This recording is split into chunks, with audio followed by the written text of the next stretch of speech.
The Dyatlov Pass incident, a frozen enigma that defies explanation. In the desolate, snow-swept reaches of the Ural Mountains where the wind howls like a mournful spirit and the cold bites deeper than any blade, a tragedy unfolded in February 1959 that would haunt the world for decades. The Dyatlov Pass incident, named for the young leader of a group of Soviet hikers, Igor Dyatlov, remains one of the most perplexing and chilling mysteries of the 20th century.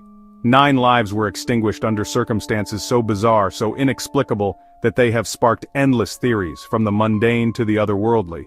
As we stand in 2025, the frozen enigma persists, its secrets buried beneath layers of ice and speculation, whispering to us across time, what happened on that fateful night.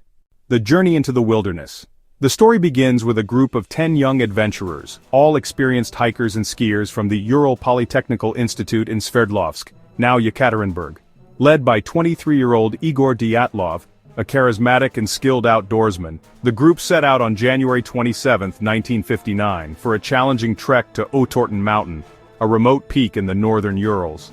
Their goal was ambitious, a 200-mile journey through unforgiving terrain to earn their Category 3 hiking certification, the highest honor for Soviet mountaineers. The group was a tight-knit band of friends, brimming with youthful optimism.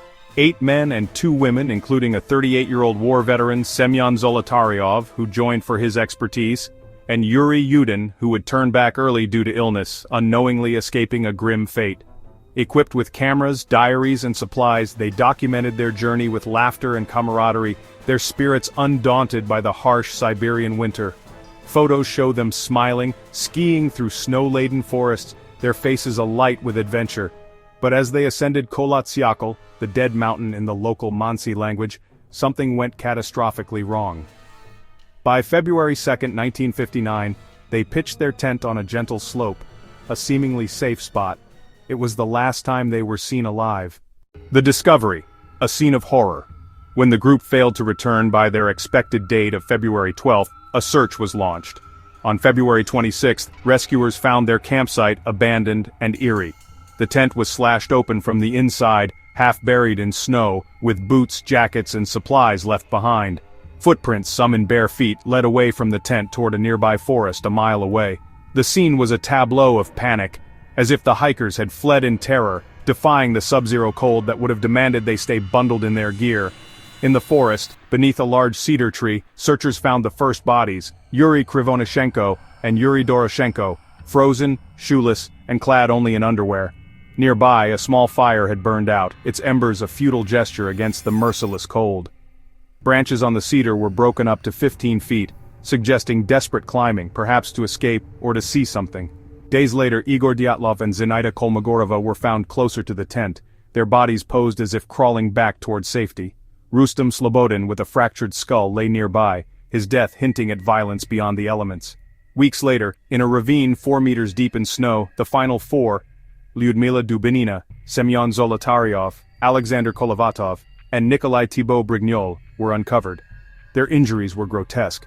Dubinina was missing her tongue, eyes, and part of her face. Zolotaryov had crushed ribs and missing eyes.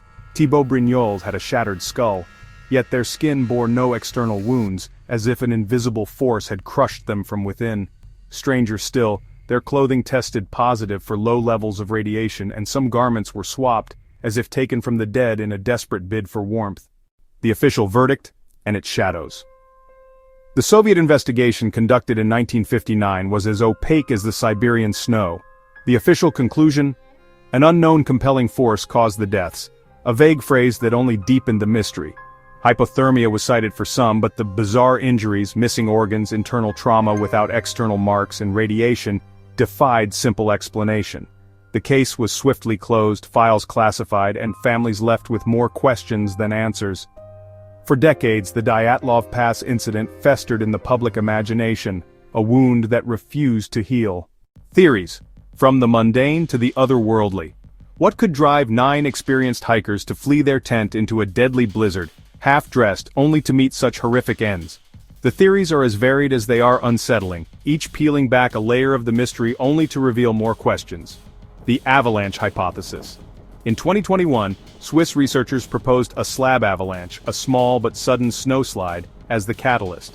The slope's angle, combined with wind-driven snow buildup, could have triggered panic, forcing the group to cut their tent and flee. Hypothermia would explain the initial deaths, while the ravine's collapse could account for the severe injuries. Yet, critics point out the slope was too gentle for a typical avalanche and no debris field was found. The missing organs and radiation remain unexplained, casting doubt on this tidy theory. Infrasound-induced panic. Another theory suggests infrasound, low-frequency sound waves inaudible to humans, cause disorientation and terror. The Ural's unique wind patterns, funneled by the mountain, could have generated infrasound-inducing panic that drove the hikers out. While scientifically plausible, this doesn't explain the physical injuries or why the group didn't return to their tent once the effects subsided. Military cover-up. The Cold War backdrop fuels speculation of a Soviet military test gone awry. The radiation on the clothing, combined with reports of orange lights in the sky from nearby witnesses, suggests a secret weapons test, perhaps a radiological device or missile misfire. The hikers, caught in the wrong place, may have been collateral damage, their injuries consistent with an explosion's shockwave. The classified files and hurried investigation lend credence, but no concrete evidence has surfaced in declassified records. The Yeti, or supernatural angle. For those drawn to the paranormal, the broken cedar branches and missing body parts conjure images of a Yeti-like creature or supernatural force. Local Mansi legends speak of spirits on Dead Mountain, and some point to a blurred photo from the hiker's camera, dubbed the Dyatlov Yeti. While dismissed by skeptics, this theory thrives in online forums, feeding YouTube's appetite for eerie speculation. Katabatic winds or human conflict. Less fantastical theories include katabatic winds, sudden powerful gusts, that forced the group out, or internal conflict, perhaps involving alcohol or a fight, though diaries show no signs of discord. Some speculate the Mansi attacked, mistaking the hikers for intruders, but the Mansi were reportedly peaceful and cooperative with investigators. The human cost, a tragedy beyond the mystery. Beyond the theories lies the human toll. These were not faceless victims but vibrant young people, students, engineers, dreamers. Igor Dyatlov, with his love for radio engineering, Zinaida Kolmogorova, known for her infectious laugh, Lyudmila Dubinina, a spirited adventurer.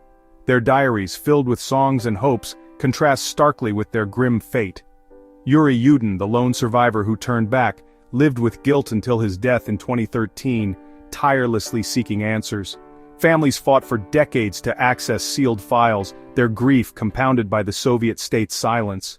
The enduring allure in 2025. In 2025, the Dyatlov Pass incident remains a cultural touchstone, inspiring books, films, and countless YouTube videos. Channels like Bedtime Stories and Lamino have amassed millions of views with their haunting retellings, while Reddit threads and X-posts buzz with new theories, from quantum anomalies to alien encounters. The mystery's allure lies in its defiance of closure. Each new clue, like the 2021 avalanche study or declassified files, only deepens the enigma. YouTube's algorithm favors its long watch times as viewers binge on speculation, drawn to the interplay of science, suspense, and the supernatural. Yet the incident is more than clickbait. It's a reminder of nature's indifference, humanity's fragility, and our relentless need to understand the unknown. Did the hikers fall victim to a freak natural event, a military mishap, or something beyond our comprehension? The Ural Mountains hold their secrets, as silent now as they were that frozen night in 1959. As we watch the snow fall in grainy reenactments, we're left with a chilling truth. Some mysteries are not meant to be solved, only to be felt, like a cold wind that never stops blowing. Call to the curious. What do you think happened on Dead Mountain? Was it a force of nature, a human error, or something darker? The Dyatlov Pass incident invites us to stare into the abyss, to question what lies beyond the veil of the known. In 2025, with new technology and persistent investigators, perhaps the truth is closer than ever, or perhaps it will remain forever out of reach, a ghost story etched in ice.